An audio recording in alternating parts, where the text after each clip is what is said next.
एक आदमी एक ऊंचे पहाड़ी खाई के किनारे गहरी नींद में सोया हुआ था। तभी अचानक आधा पहाड़ी बकरी ने आकर उसे जोर जोर से चाटना शुरू कर दिया।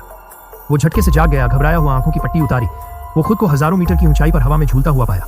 नीचे खाई इतनी गहरी थी कि अगर वो जरा सा भी फिसलता तो सीधा मौत की गोद में समा जाता। उसका पैराशूट एक सूखी कमजोर बेल में फंसा हुआ था। बेल कभी भी टूट सकती थी। उसे तुरंत वहां से निकलना था, लेकिन मुसीबत यह थी कि चारों ओर की चट्टानें बर्फ से ढकी हुई थी और ऊपर चढ़ना किसी नामुमकिन काम से कम नहीं था। अवे का दिमाग तेजी से चलने लगा।